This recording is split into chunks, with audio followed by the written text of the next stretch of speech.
Today, we're going to dive into a classic folktale. You know the one.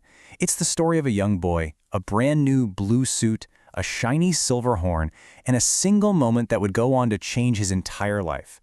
This is the story of Little Boy Blue. So, our story begins in a cozy little cottage tucked away in this beautiful valley right by a river, and it's here that a poor widow lived a quiet, simple life with her one and only son. Now, you might hear poor and think they were miserable, but that couldn't be further from the truth.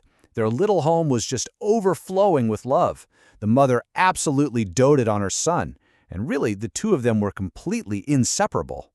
And he was just a wonderful kid who adored his mother right back.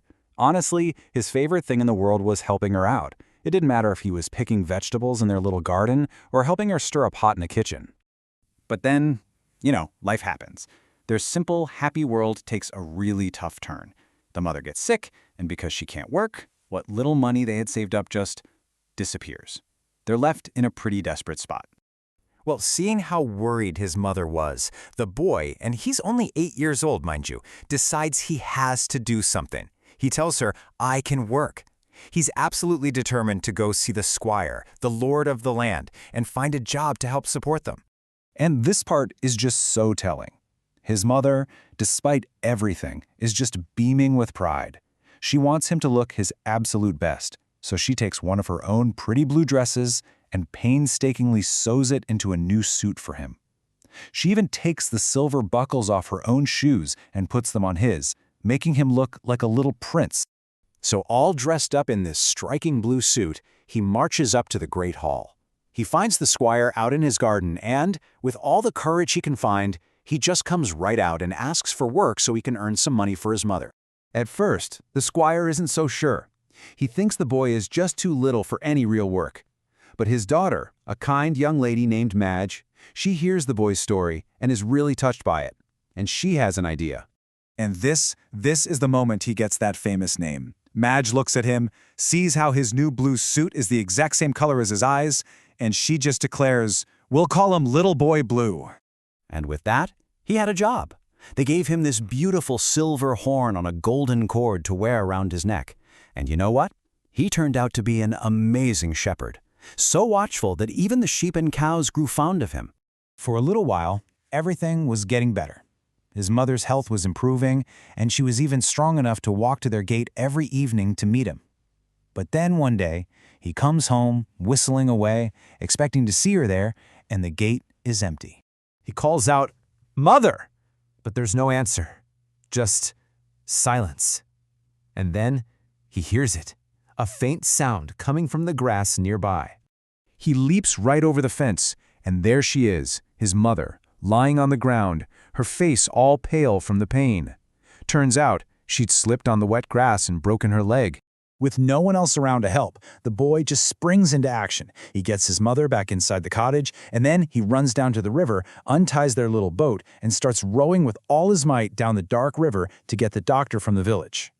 The doctor comes, he sets his mother's leg, and before he leaves, he gives the boy some very clear instructions. He says his mother won't be able to get out of bed for many days, and it's up to him now. He has to be her nurse.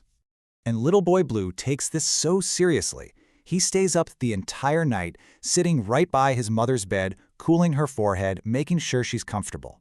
So of course, when morning comes and it's time for work, he is just completely and utterly exhausted. He really tries to fight it. He knows he has to watch the animals, but he's just a little kid who hasn't had a wink of sleep. He decides to just sit for a second in the shade of a big haystack, and, well, that drowsiness just takes over. Before he even knows it, he's fast asleep. And with his warning horn silent, the inevitable happens. The sheep just wander right out of the pasture and into the squire's nice green meadows.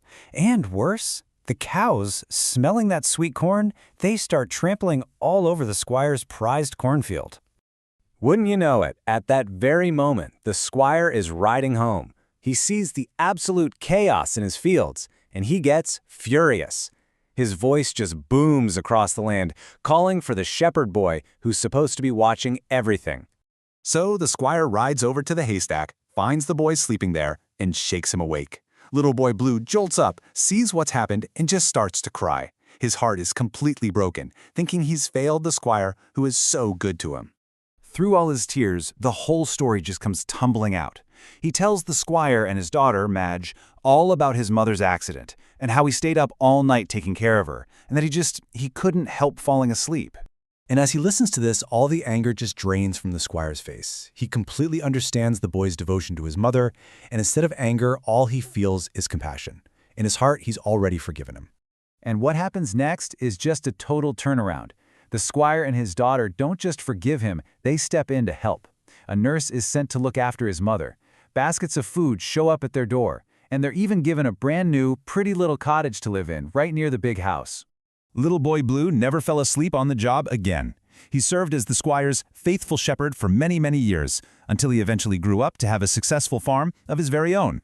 A single moment of exhaustion, born from a long night of love and care, ended up changing his life for the better, forever.